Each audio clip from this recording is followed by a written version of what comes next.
おはよう。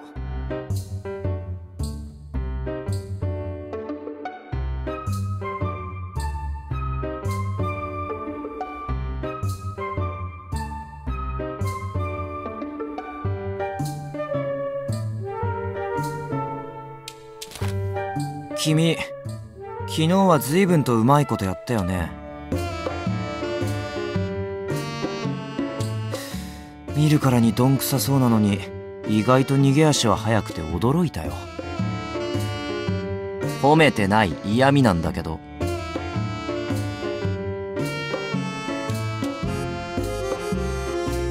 今さら言い訳？どう見てもあれは革新的な行動だっただろう。君の歓迎会だったのにさ。あの後まんじゅうが余ってるとかで俺はなぜかあれを2杯も食べさせられたんだ。言っておくけどこの菓子は高くつくよ。そう、菓子だよ。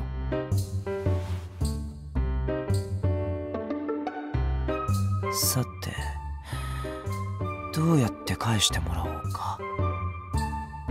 そうだ、君に絵のモデルを頼もうかな。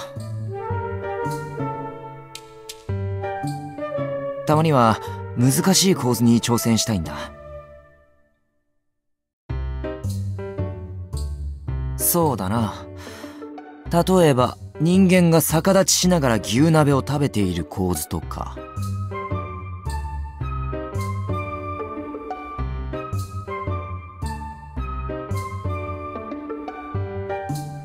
ただ食べるだけじゃつまらないだろ。そんな凡庸な絵俺は描きたくない。何？できないっていうの？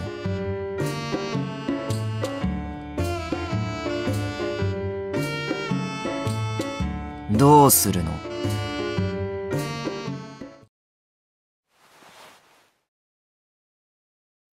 こら、何をしている？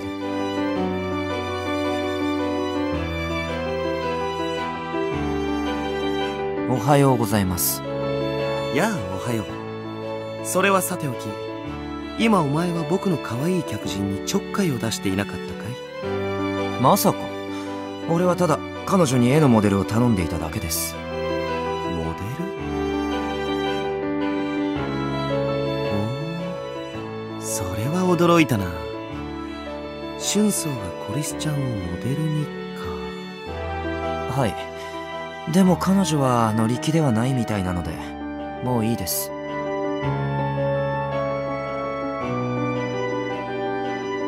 やれやれ春草のやつ、今朝はことさら機嫌が悪い。もしくは反抗期か。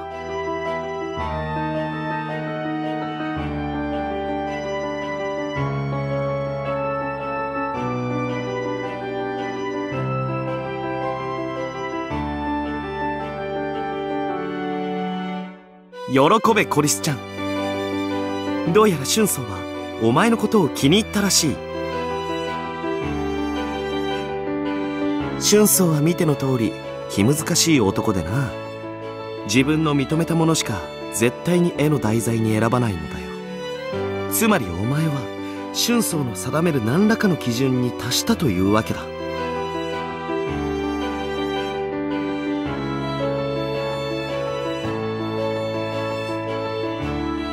しかしまさかあの春草がな。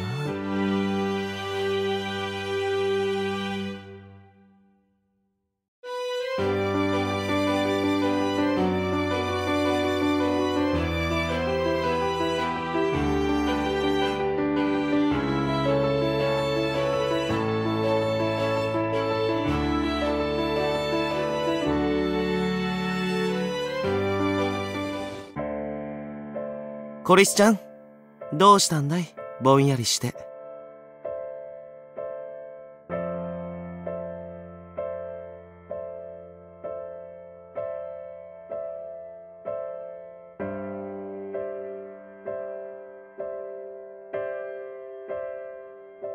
コリスちゃん。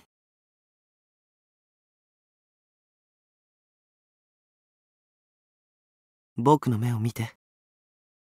気分はどうだい？どこか具合の悪いところは？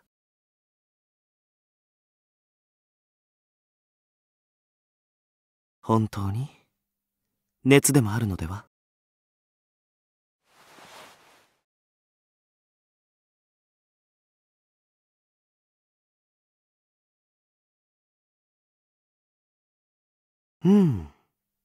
熱はないようだな。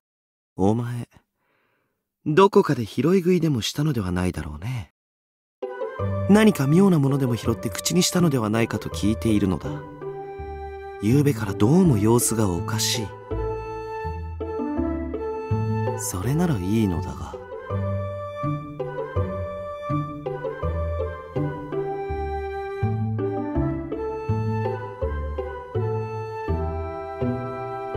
しかしな、お前の身に何かあると美人コンテストが。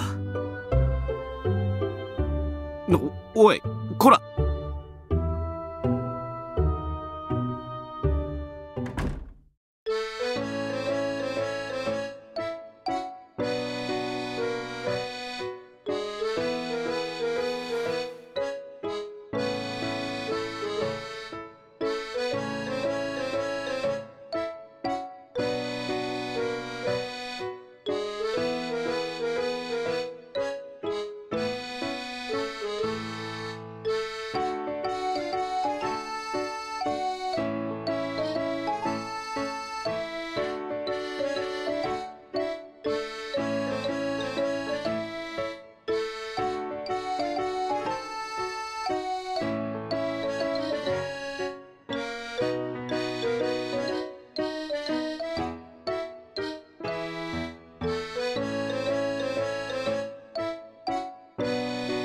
納豆納豆味噌豆。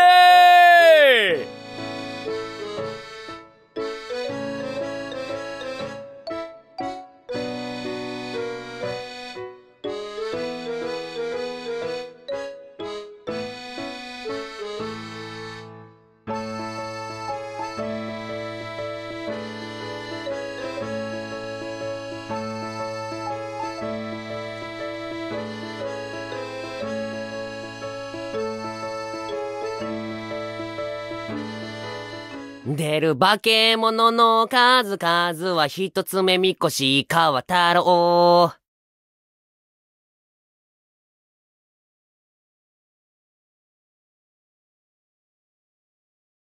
ポコポンポコポン、こりゃポンポコポン。ってうわっ、なんだよあんた。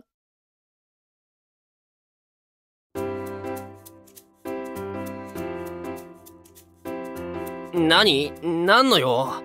僕は飴もタバコも買わないよ。は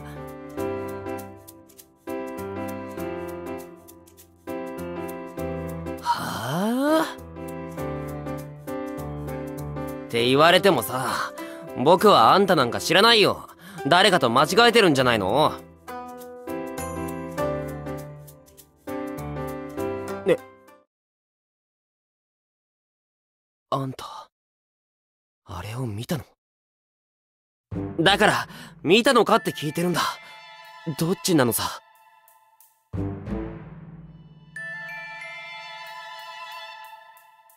ねえ、聞いてんの？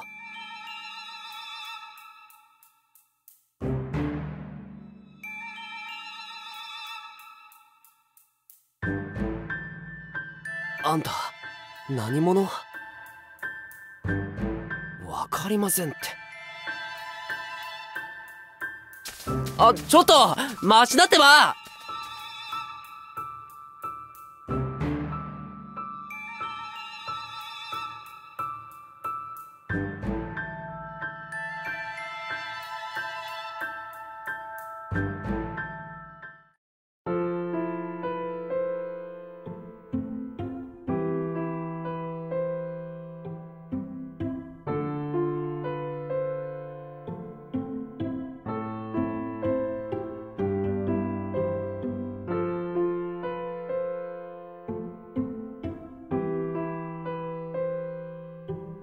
あれ、いたの？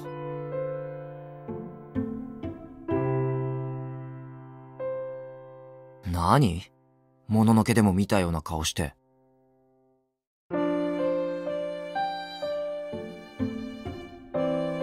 俺が？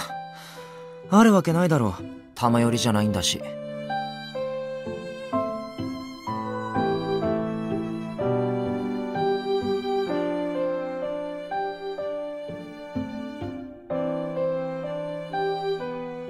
どうしたの？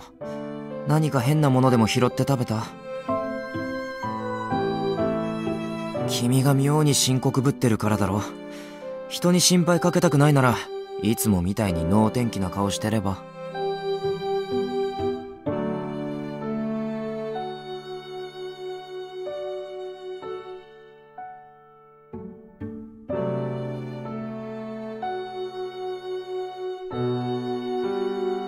え？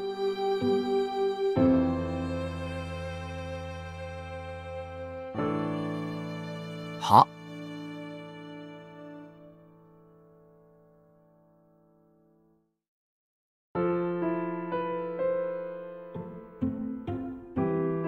君、まさか本気にしてたの？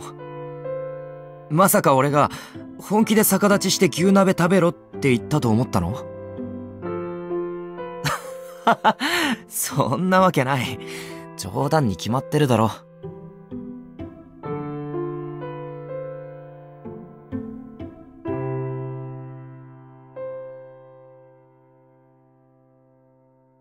あ、驚いた。まさか君がそこまでアホだとは思わなかった。いや、別にいいんじゃない？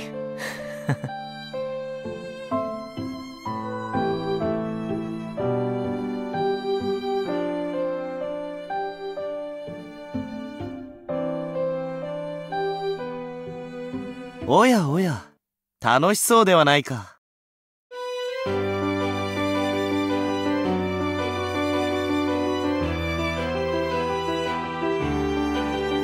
お帰りなさい、鴎外さん。二人揃って何の悪巧みだい？よければ僕にも教えてくれないか？悪巧みなんてとんでもない。彼女の愉快な発言を楽しませてもらっただけです。ほう。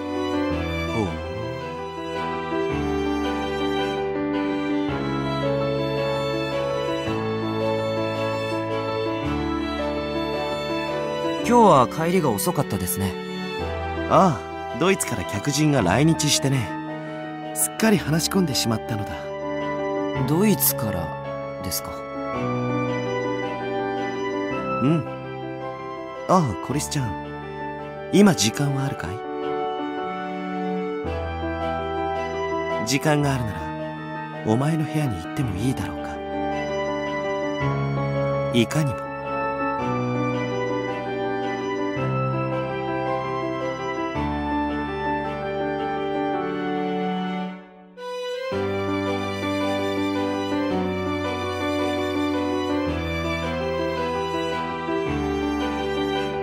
ふふん、理由だなんて、そんなことを僕の口から言わせるのか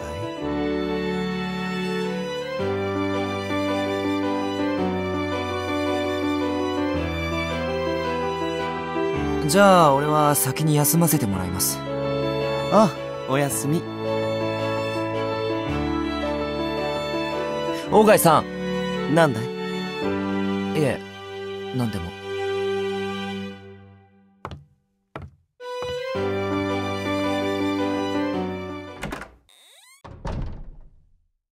さて、これでようやく二人きりになれた。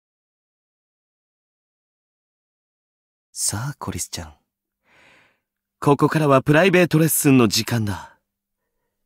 覚悟はいいかい？こらこら、とぼけるんじゃない。お前は今日から美人コンテストに向けて特訓をしなければならないのだ。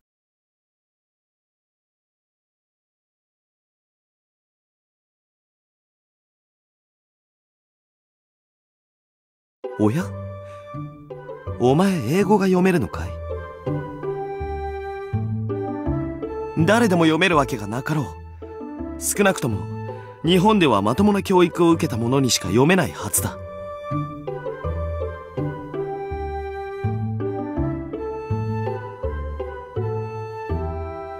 お前やはりどこかで高い教育を受けていたのだろう。女学生が英語を学べる学者といえばフェリスセミナリーあたりかな。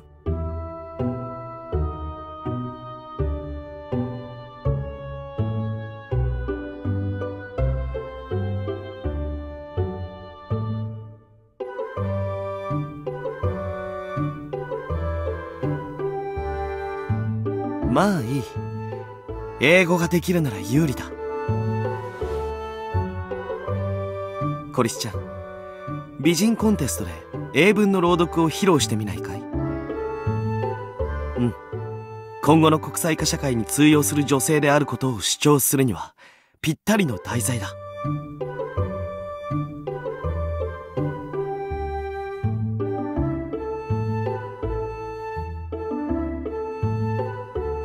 問題ない。そのために僕がついているのではないか。これから毎晩僕が手取り足取り指導してあげよう。異論はないね。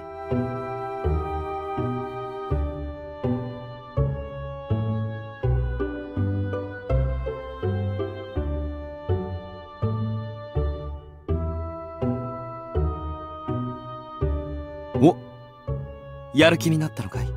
では早速始めよう。ロミオとジュリエットはシェイクスピアの戯曲だが、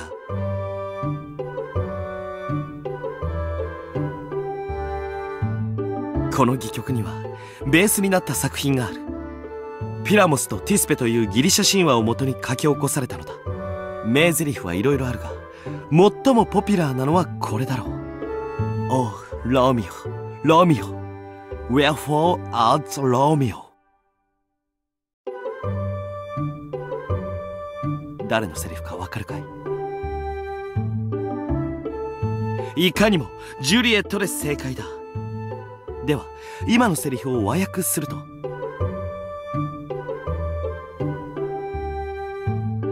おお、素晴らしい。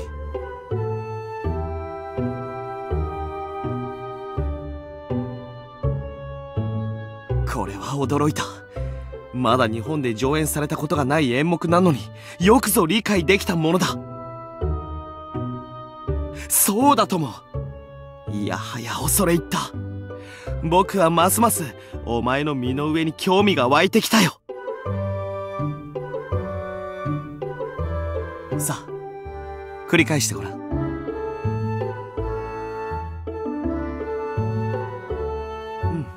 20点だ。いいかい？このセリフには愛してはいけない人を愛してしまったジュリエットの苦悩が表現されているのだ。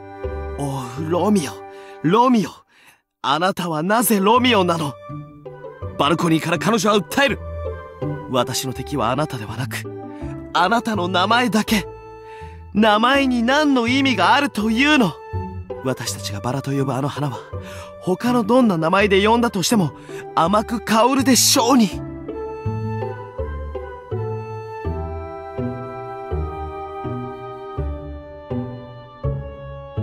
つまり重要なのは肩書きや名前ではなく相手の本質であるということだ。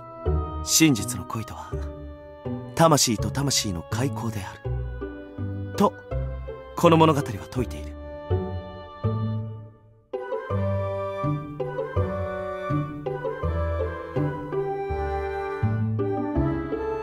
理解したかい？ではさっきのセリフをもう一度感情を込めて言ってごらん。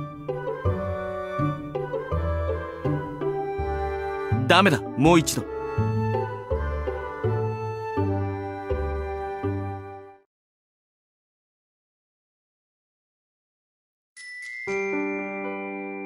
ほら、僕の目を見て。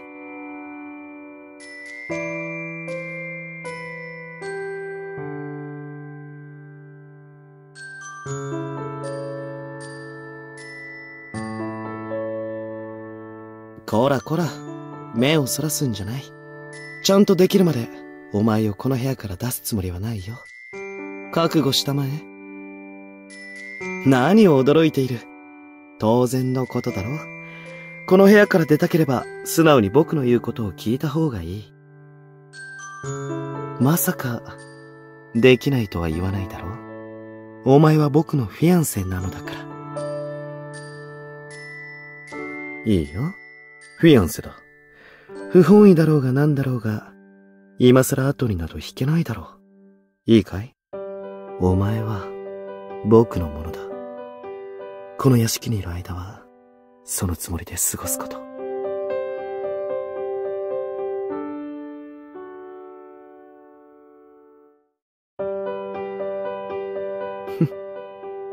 顔が赤いようだが、どうしたんだい？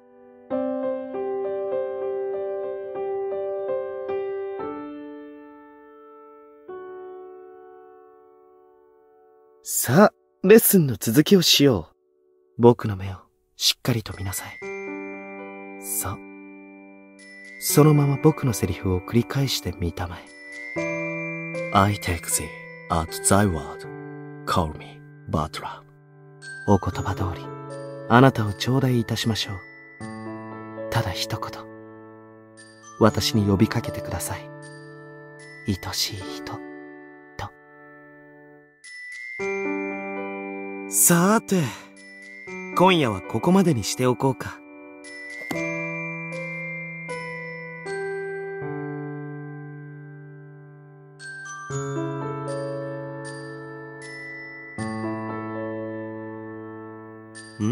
どうした？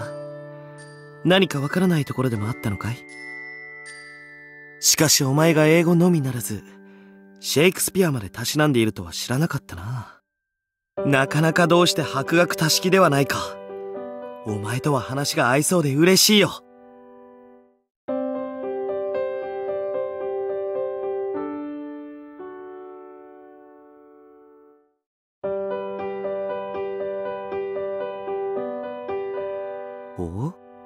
だが幸せの定義にも色々あるだろう。現世で結ばれなかったからといって、必ずしも不幸だったとは言い切れない。死をもって結ばれるのも、ある種の行幸だ。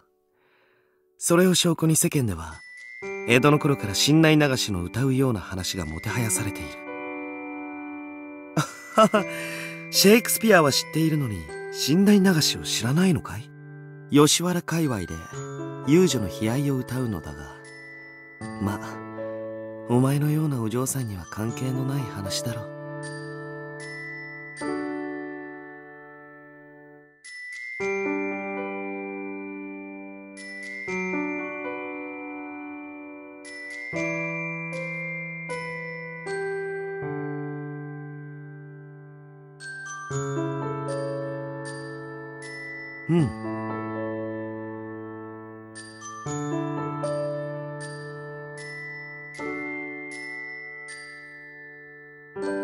確かに、死後のことなど誰もわからない。だが、それを言ってしまっては、身も蓋もないではないか。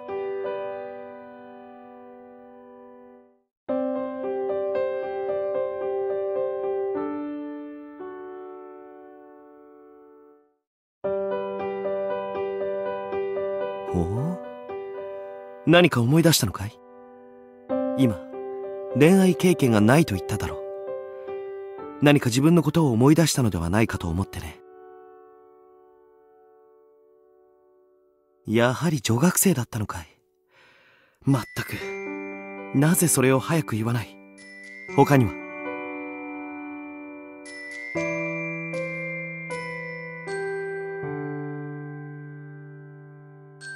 彼氏？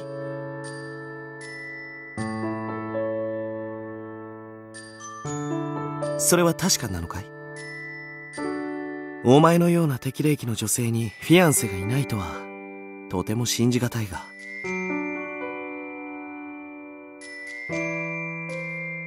まあ何らかの理由があったのだろう。こんなに可愛いお嬢さんに求婚しない男がいるとも思えないからな。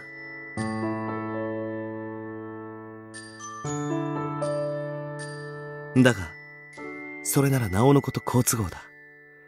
これでお前を心置きなく僕のフィアンセに仕立て上げることができる。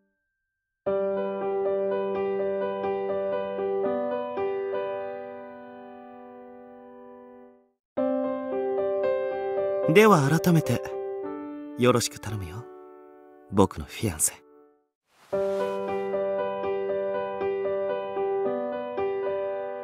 淑女に対する西洋風の挨拶だ。どうだ、ハイカラだろ。嫌だったかい？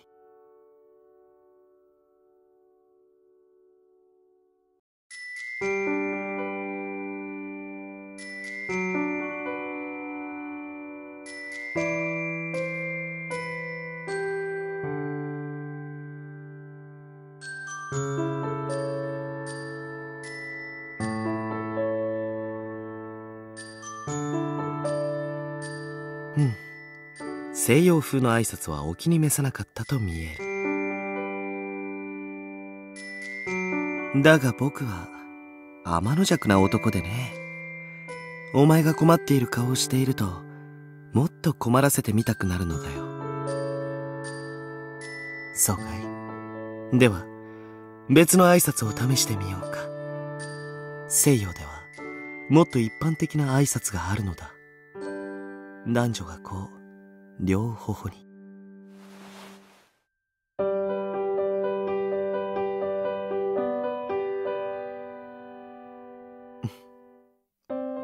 言っただろ。西洋風のごく一般的な挨拶だ。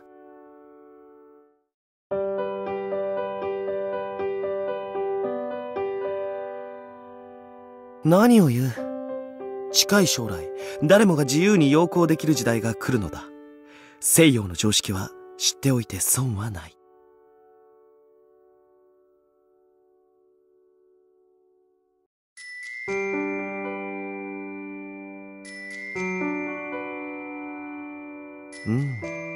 やはり西洋の文化はお前には少々刺激が強すぎただろうか。それはさておき、また何か思い出したら僕に報告するのだよ。決まっている。僕もお前のことがもっと知りたいからだ。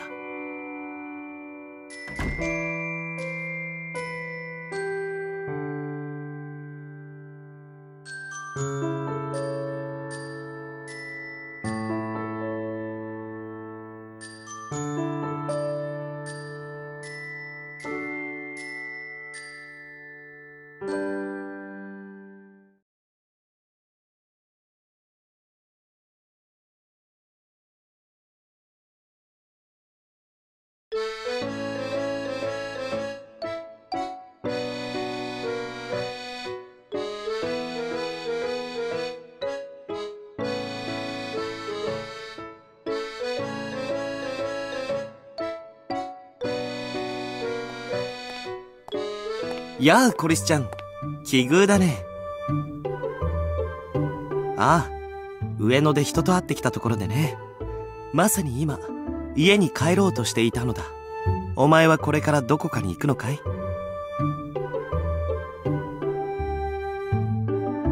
おー。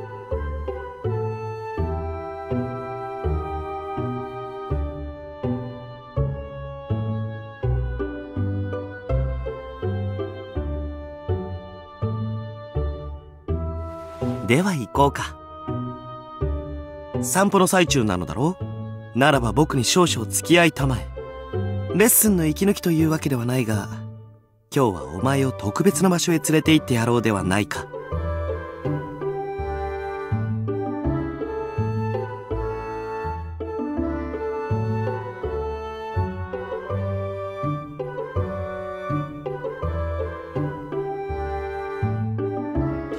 さあ、到着だ。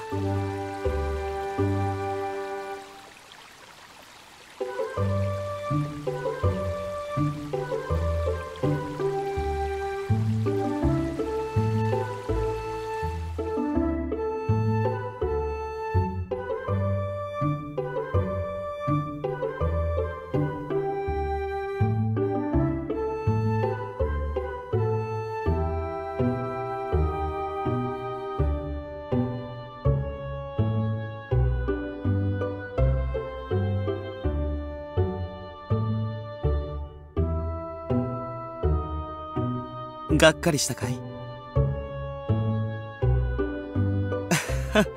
いいのだよ、無理をしなくて。洒落た場所でないのは間違いないからね。ここは昔僕の秘密基地だったのだよ。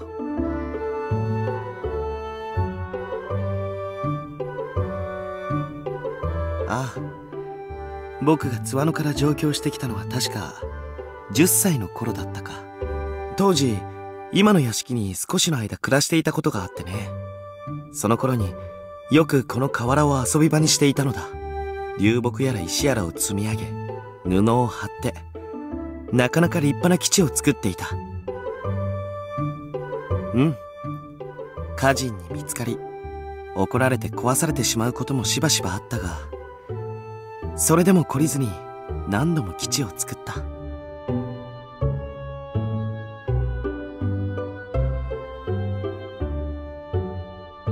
勉学ばかりに励んでいた少年期だったが、僕にもそんな頃があったのだと思い出すとなぜかほっとするのだよ。お前のようなお嬢さんはきっと河原などでは遊ばなかっただろうね。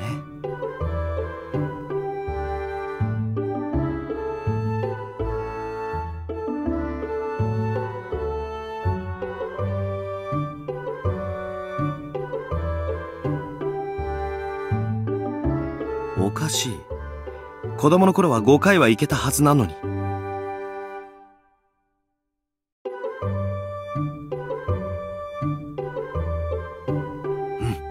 こんなはずでは。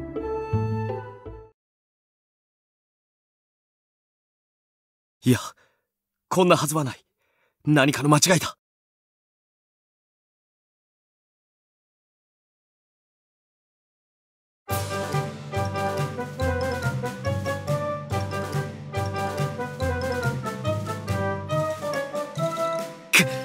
あと1回だったのに。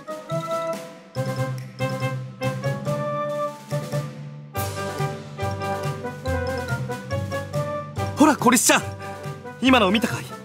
僕の腕はまだまだ鈍っていないようだ。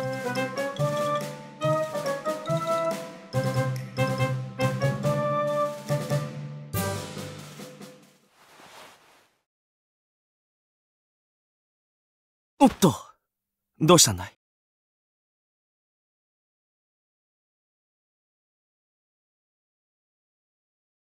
そうかい。すまない。つい石投げに夢中になってしまった。いや、僕としたことがお前を放っておくなど。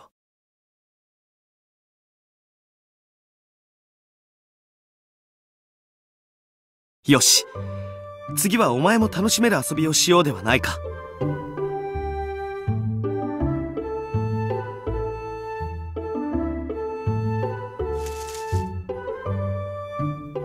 さて、笹舟の作り方は知っているかい？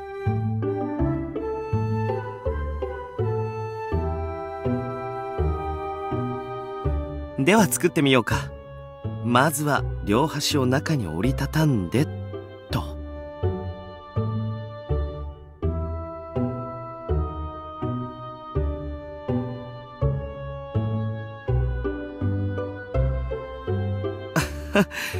初めて作ったのだから仕方ない。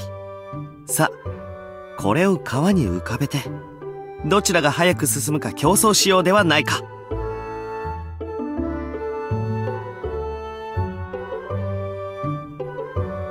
よし、ホフヌング号行け。ドイツ語で希望という意味だ。あの船の名前だよ。ほら、岩に当たるな。そのまままっすぐだ。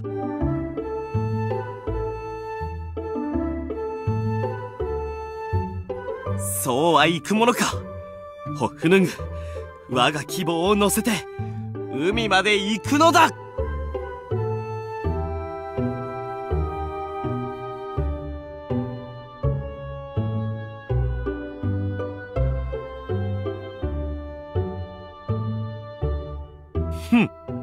はははははは。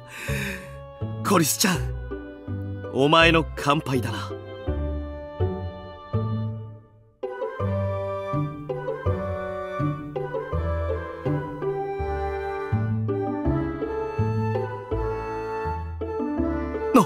気をつけないと。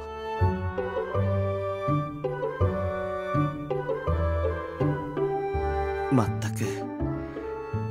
笹は指を切りやすいから気をつけるようにと言おうとしたそばから。ほら、貸しなさい。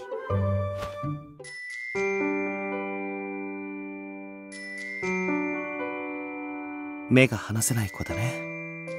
お前という娘は。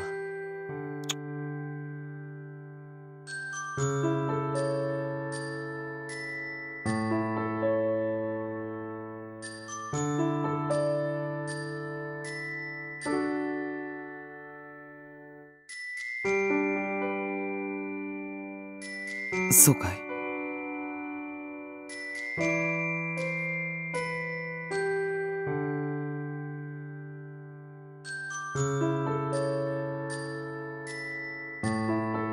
これからは気をつけなさい。大切なお前に傷がついてしまったら大変だ。もっとも傷がついたところでお前が僕のフィアンセであることに変わりはないのだがね。今のは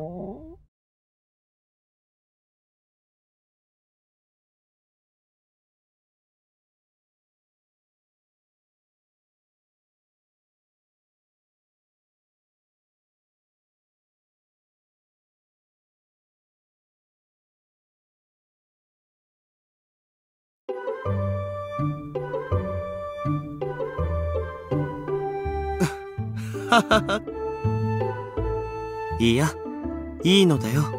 そういえば前にもこんなことがあったな。同じ失敗をしてしまうとは僕の落ち度だ。時にこの買い物カゴの中に入っているのはアンパンではないかい？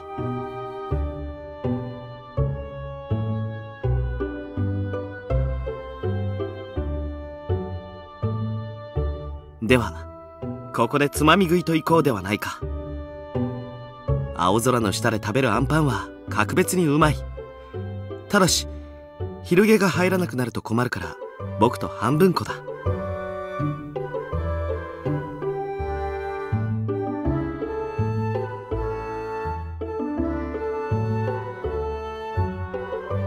おや、何がおかしいんだい？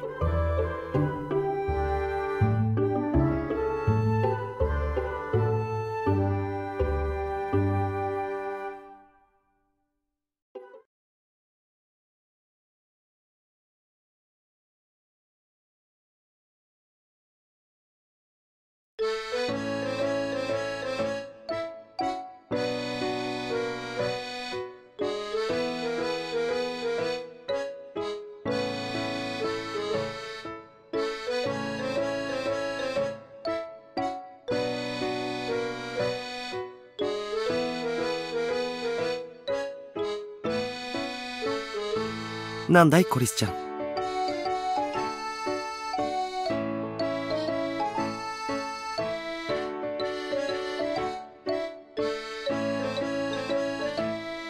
ん？それはお前の好きなようにしたらいい。部屋の兄弟にいとこの置いていった化粧品があっただろう。足りないものがあれば自由に買いなさい。君、まさか化粧できないの？まさかだよね。君、一応女だし。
ちょっといい？クミさんが今日の夕げは何食べたいかってあ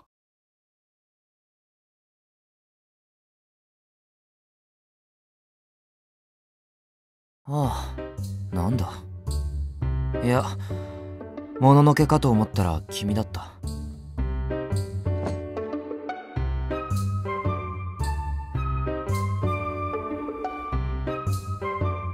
ひどいのは君の顔だろ。何その化粧。見せ物小屋で働く気。まぶたは泣き晴らしたみたいだし、口元も紅の塗りすぎで裂けているみたいだ。おまけに顔色は死人みたいに真っ白。はあ、心臓が止まるかと思った。これで驚かない方がどうかしてるよ。明らかにやりすぎ。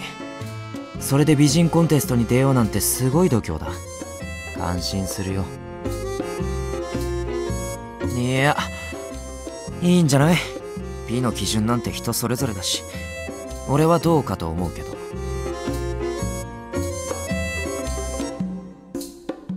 せめて紅は控えめにしたら。もっと研究しなよ。街に出て人の化粧を見たりしてさ。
ねえ、そこのあんた。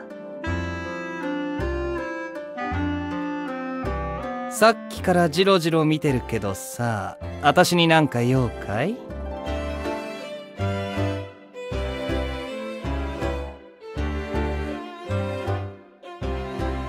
ただ、なーに？は？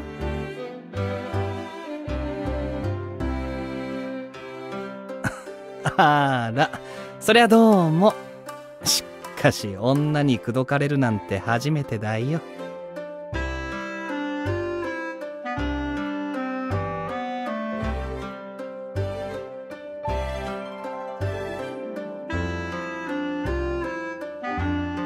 ところであんた、どっかで見たことある顔だね。どこだったかな？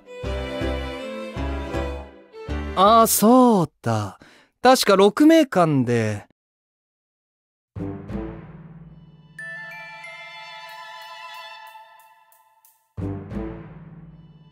そういや、あんた、藤田にとっ捕まってた子だね。そうだろ？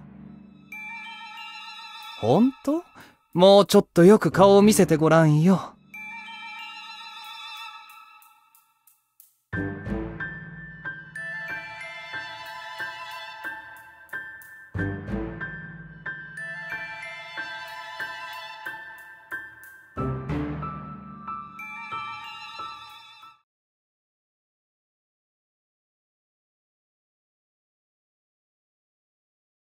僕のフィアンセに何か用かい？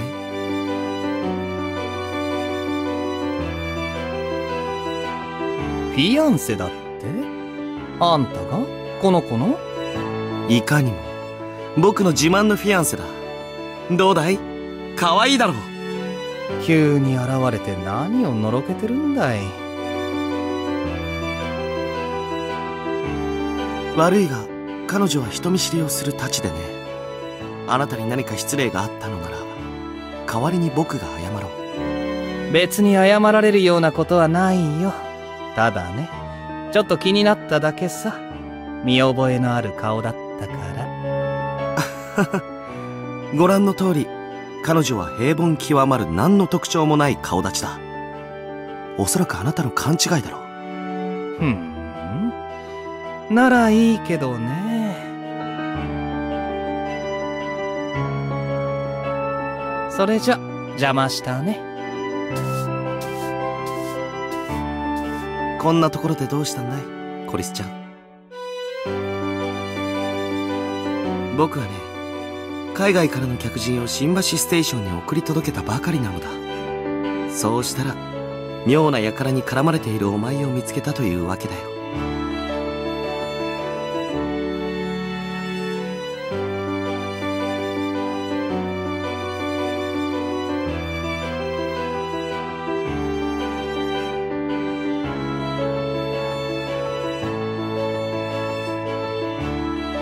顔色が悪いようだが大丈夫かい？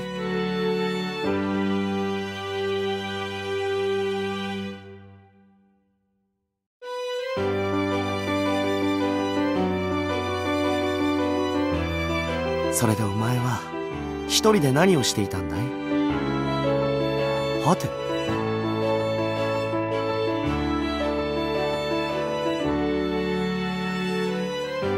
おお、あの春草が。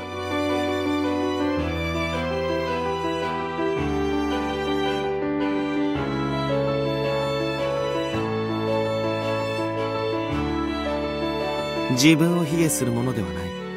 お前は十分に可愛い顔をしているではないか。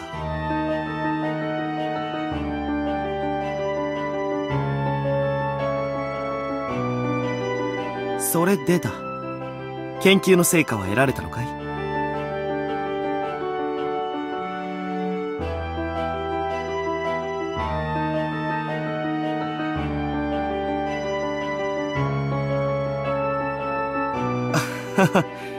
妙な輩に絡まれて怖がっているのかと思えば、ちゃっかり研究しているではないか。いやいや、お前の行動は実に正しい。僕は人間の向上心が何よりも尊いと思っている。実りのある一日となったようでよかった。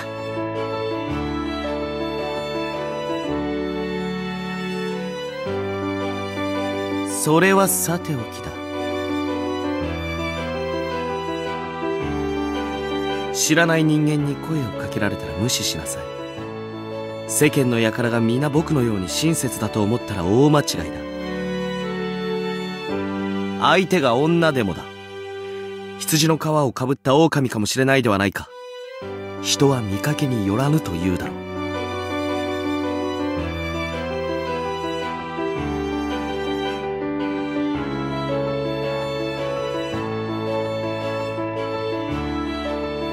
こらこら、生返事をするんじゃない。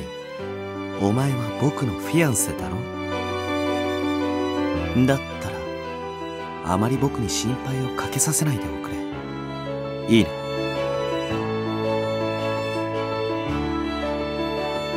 よし、いい子だ。では屋敷に帰るとするか。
まだ忘れられないんですか？例のあの人のことを。何のことだ？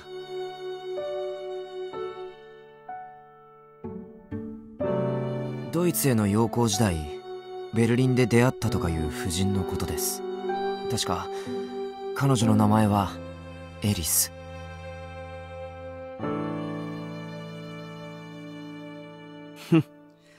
やぶから棒に何を言うかと思えば、そんな昔のことを。昔話と片付けてしまうほど古い記憶でもないでしょう。鴎外さん、もしかしてあなたはまだエリスさんに未練があるのではないですか？バカなことを言うものではない。僕はね、俊操、自らの責任を全うするために日本に帰ってきたのだ。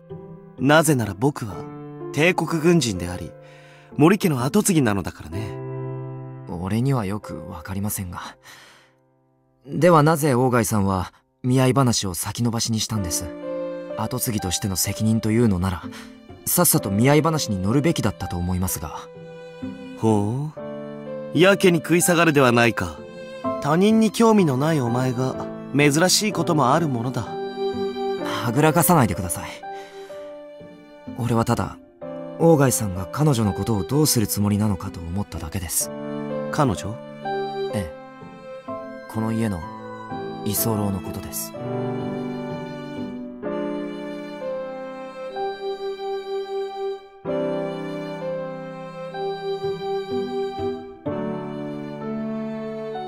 なんだ、彼女のことが気になるのかい？またそうやってはぐらかす。あなたという人は。はて、はぐらかしているのはどちらだろう。まあ、僕とて野暮な詮索をする気はないが、これだけははっきり言っておこう。彼女は僕のフィアンセだ。それだけは忘れないでもらいたい。フィアンセって、それはあくまでも振りでしょ。だが今はそういう決まり事で世界が動いているのだ。くれぐれも調和を乱すような行為は慎むように。以上、解散。ちょっと待ってください、鴎外さん。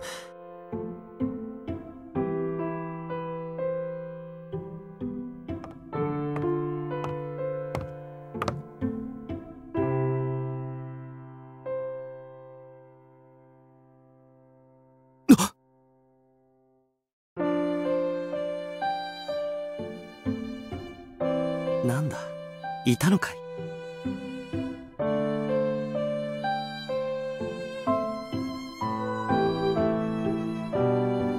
そうか、それならいいのだが。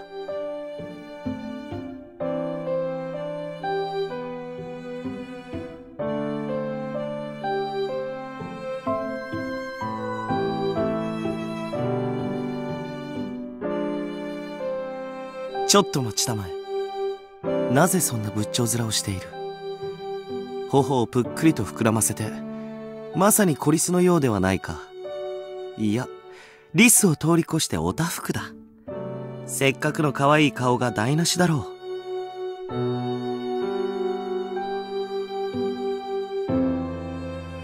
う。いや、おたふくというのは言葉のあやだ。僕はお前が可愛いと言ったのだ。いや、気遣ったわけではない。もちろんお世辞でも嘘でもないよ。考えてもみたまえ。僕がこれまでに一度でも出任せを口にしたことがあったかい？普通にありましたけど。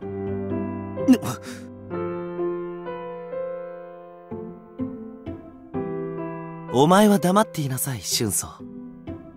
さあ、コリスちゃん。こっちに来て、一緒に茶でも飲もうではないか。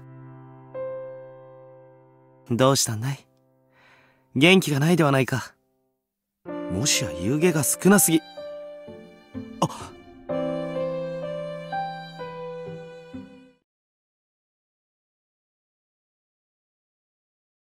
そうだ！ちょうど葬式まんじゅうを入手したところだったのだ。はっ！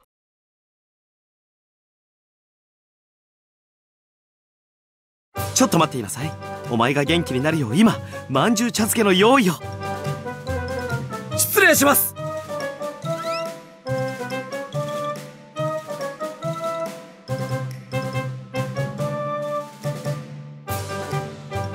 なぜ逃げる？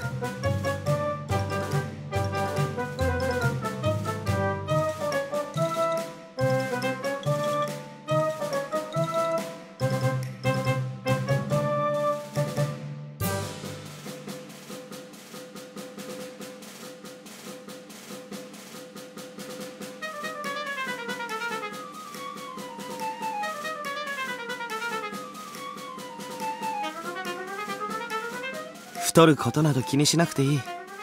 もう少しふくよかになってもいいくらいだ。こら、暴れるんじゃない。まったく、なんというじゃじゃ馬だろう。暴れるなと言っているではないか。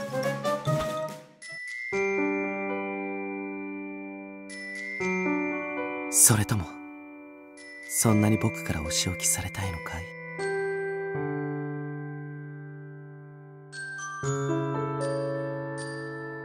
おや、急におとなしくなったではないか。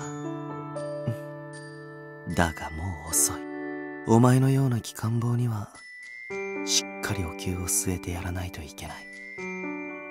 さあ、こっちに来なさい。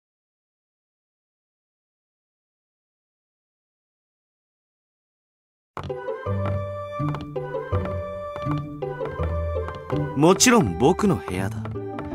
二人きりでゆっくりとお仕置きをしてやろうではないか。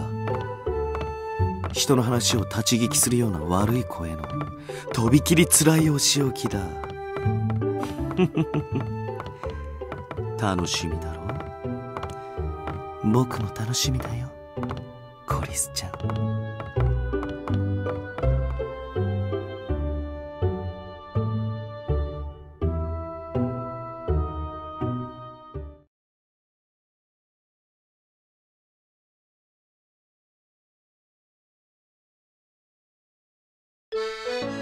それでは行ってくるよ。いってらっしゃい、鴎外さん。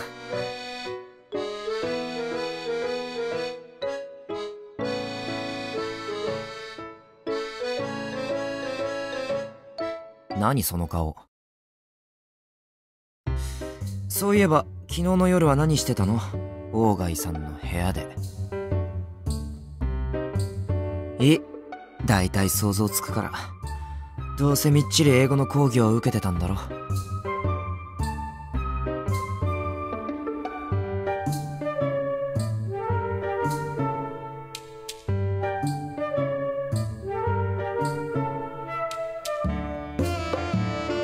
なんでもいいけど、朝っぱらからそんな冴えない顔しないでくれる？こっちまで辛気臭い気分になるだろ。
たく面倒だな。まったくどこに行ったんだ。こっちは急いでるっていうのに。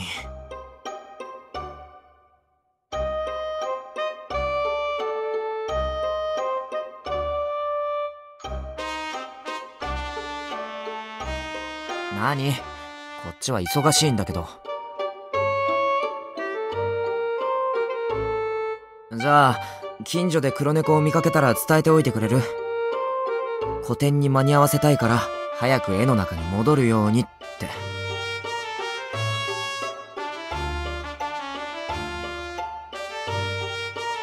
なんてね。君は玉寄りじゃないから無理か。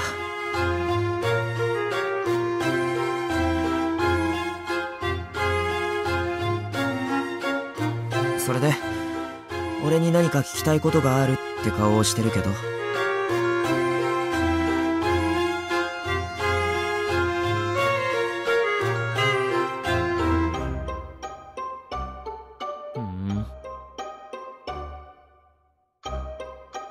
鴎外さんの恋人だよ。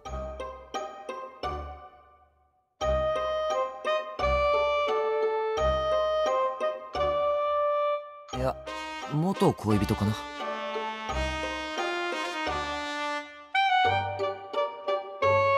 え、気になるんだ。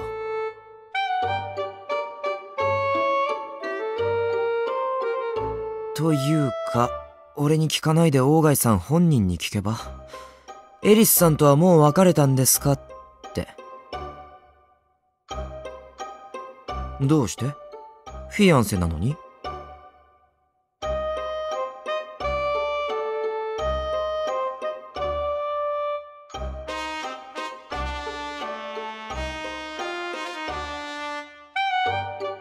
ふーん、そう。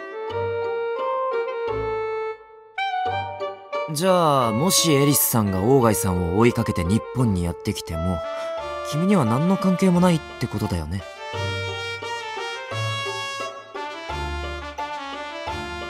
さあ、どうだか。でもこの前、鴎外さんがドイツから客人を招いているって言ってただろ。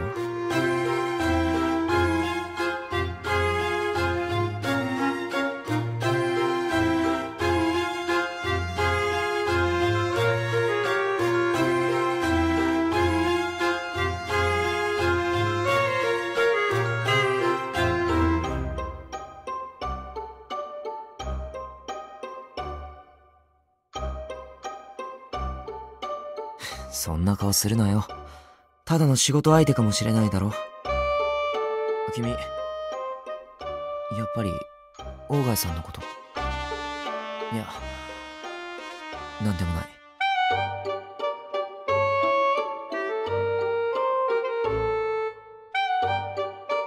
自分の部屋、猫が戻っているかもしれないから。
まだ忘れられないんですか？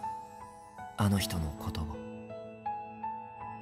確か名前はエリス。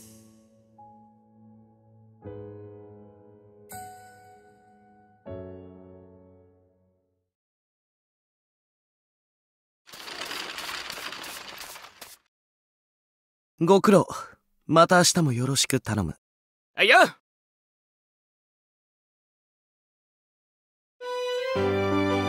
おやコリスちゃん、僕の帰りをここで待っていてくれたのかい？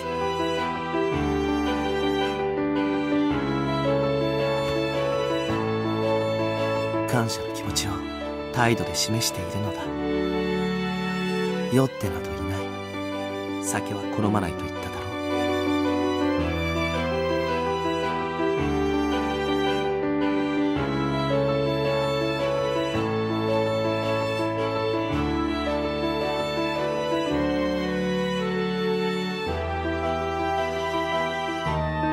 客？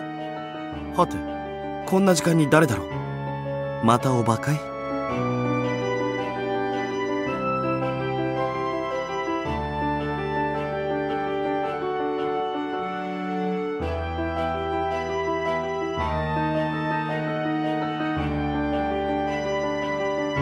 しかしいないではないか。それは僕が知りたいところだが、考えうる答えは一つ。お前は寝ぼけていたのだろう。朗読の練習をサボタージュして居眠りでもしていたのではないか。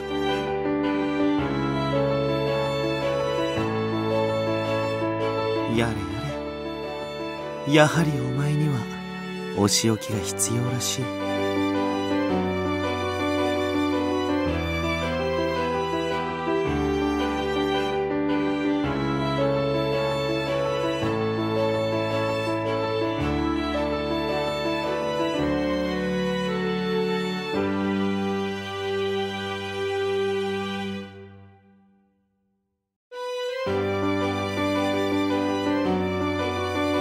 さあ、屋敷に戻ろうではないか。今夜は寝かさないよ、コリスちゃん。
ねえ、ねえ、起きなよ。こんなところで寝られたら迷惑なんだけど。ダメだ。完全に寝ぼけてる。まったく女のくせにこんな寝顔を晒して。まだ冬眠中の熊の方が品のある寝顔をしているよ。俊宗、ご婦人に向かってその言い方はないだろう。どうせ聞こえてないからいいんです。ま、聞こえていても俺は構いませんけど。可愛い寝顔ではないか。きっと彼女も疲れているのだよ。しばらくこのままにしておいてやろう。疲れているか。確かにこんな生活では疲れるはずです。まったく鴎外さんも毎晩毎晩。待て俊宗、それは誤解だ。自他共に認める紳士であるこの僕が彼女に不埒な真似を毎晩働くなど。そういう意味ではありません。聞けば彼女は美人コンテストの特訓に毎日毎日明け暮れているとか。俺が思うに大貝さんは彼女に期待をかけすぎているのでは。期待をかけて何が悪い？人生とは研鑽を積む場だ。今彼女のしている努力はきっと将来彼女自身の役に立つ。この世に無駄な努力など何一つありはしないのだ。それはそうかもしれませんが、それに何かやることがあった方が彼女の気分も紛れるだろう。ただ漫然と記憶が戻るのを待っているだけでは気がめいってしまうだろうからね。もしかして最初からそのために彼女を美人コンテストに出場させたんですか？そうではない。僕はただ結婚を先送りにするために彼女を利用しただけだ。そう、利用するだけのつもりだったのにな。大貝さん。なあ俊宗、僕の人生は矛盾に満ちているのだよ。公職に就く者として日本のために成し遂げようと思う一方で、重い足かせを払い己のエゴを貫きたいとたける自分がいる。この後に及んで全てを捨ててもいいとさえ思う。そんな衝動が未だ己の中に眠っているのだ。大貝さんがですか？大貝さんでもそんな風に迷うことがあるんですか？無論あるとも。正直なところ今でも迷っている。姉像の悪い娘だ。さ、俊宗ももう休みたまえ。明日も早いのではないのかい？彼女はどうするんです？ここに放置するんですか？さすがに放置はできないだろう。後で部屋まで運んでおくから心配は無用だ。別に心配などしていません。ただいえ、何でもないです。はは。さてはお前、僕がこの子の寝込みを襲うのではないかと危惧しているのかい？違います。おお、違うのかい。どうやら僕の考えすぎだったようだな。大貝さんは女性の寝込みを襲うような人じゃありません。俺はそう信じています。それではお先に失礼します。信じているか。さりげなく牽制してくるではないか。やれやれ。しかし厄介な子だ。無防備に寝顔など晒して、警戒心が薄いにも程がある。これでは襲われても文句は言えないだろう。ほら、早く起きなさい。出ないと。こんな風に、簡単に唇を奪われてしまうのだよ。でも、これくらいのいたずらは許されるべきだ。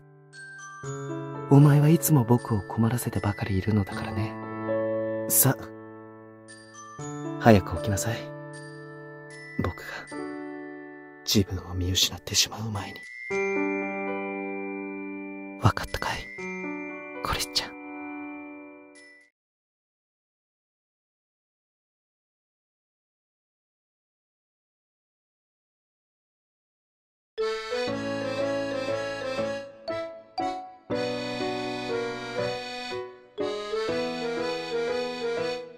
君、試しに俺のモデルになってみない？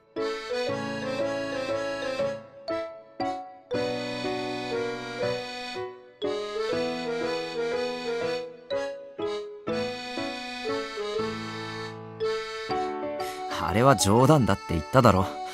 普通に座ってるだけでいいよ。まあ、嫌ならいいけど。じゃあ、どうするの？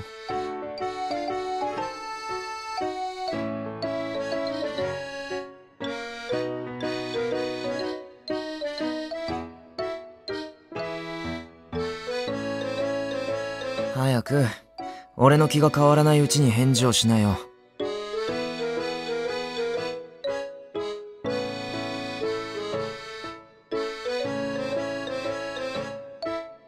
あ、そう。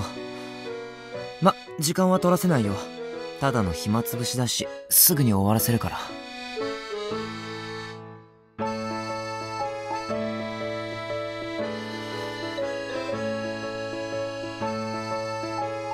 何やってるの？早く来なよ。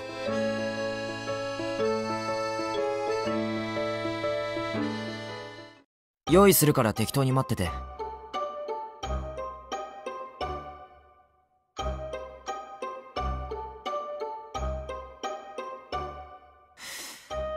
お待たせ。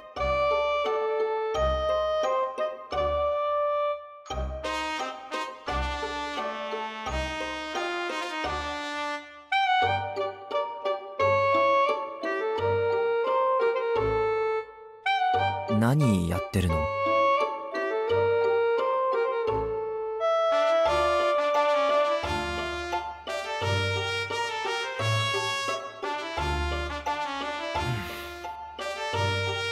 さ、普通にしてくれないかな。慣れないポーズ取られても全然様になってないし。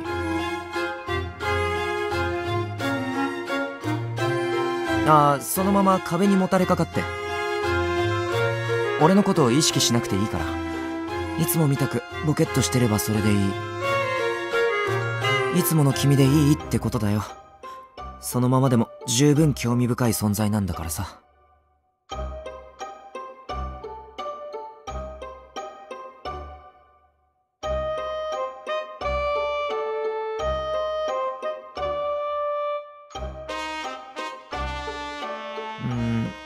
ちょっと見にくいな。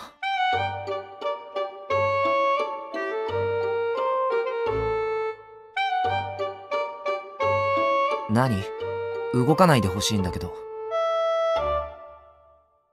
は？見にくいじゃなくて見づらいって意味だよ。最近目がかすむんだ。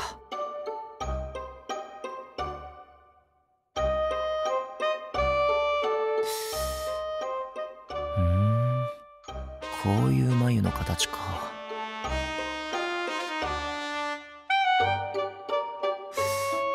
さ、もっと自然にしてよ。鴎外さんといるときはもっと自然に笑ってるだろ。ああいう顔しなよ。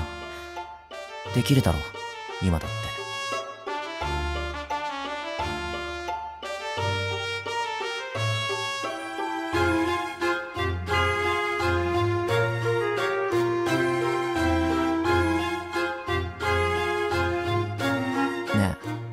瞬きしないでくれる？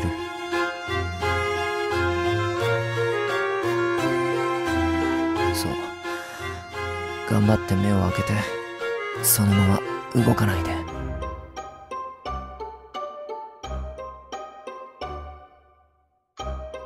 おや？何をしているんだい？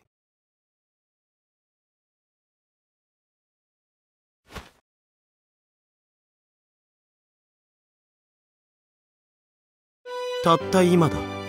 下に誰もいなかったので、こうして上がってきたのだ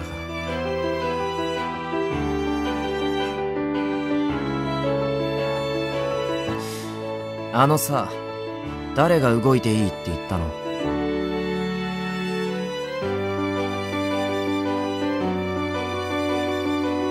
おお、これはコリスちゃんの絵を描いていたのかい。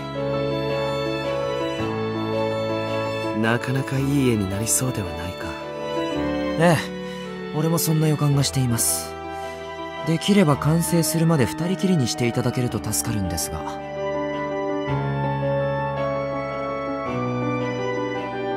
うん、そうした方が良さそうだ。僕もぜひ完成したものを見てみたい。時に春草、肩は凝っていないかい？特に凝っていませんが。いやいや、そんな遠慮はいらない。僕が直々に肩を揉んでやろうではないか。いや、別に必要な。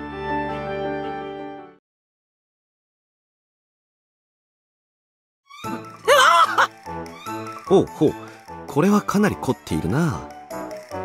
やめてください。くすぐった。力加減はいかがかな？はは、どうだい？いい塩梅だろう。やめ、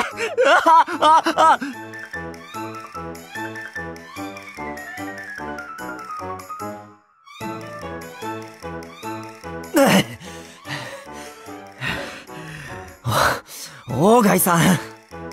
なんだい？俺、さっき二人きりにしてくれってお願いしましたよね。おや、そうだったかな。時に春草、喉が渇いたのではないのかい？いえ。そうだろう、そうだろう。そうなのではないかと思ったのだよ。ふみさん、悪いがお茶と菓子を持ってきてくれないかい？3人分だ。午後のティータイムは優雅でいい。3人で飲む茶というのがまた格別だ。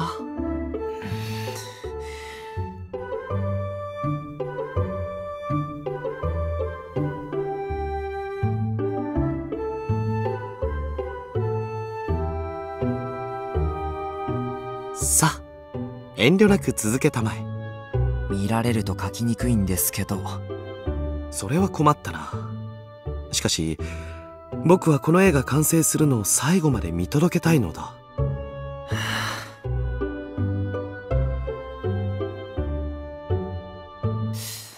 今日はここまでにしておきます。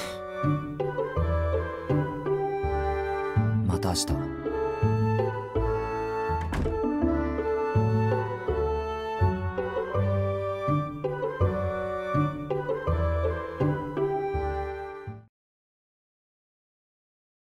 今僕が何を考えているかわかるかい？そうかい。では逆に問おう。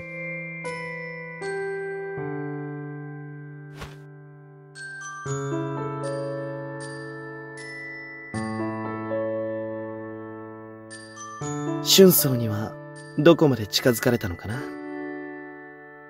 このぐらい？いや、もっと近かっただろうか。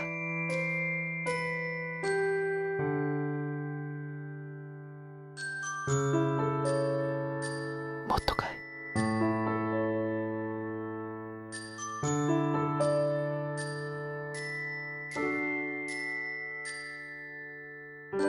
やれやれ。僕は何をしているのだろうな。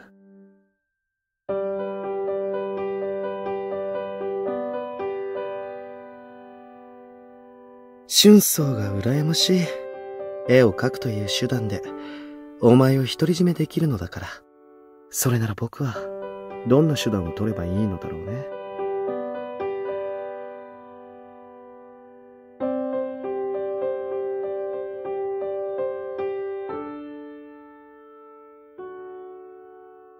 教えてくれないかい？お前をここに留まらせる方法を。お前を失わずに済む方法を。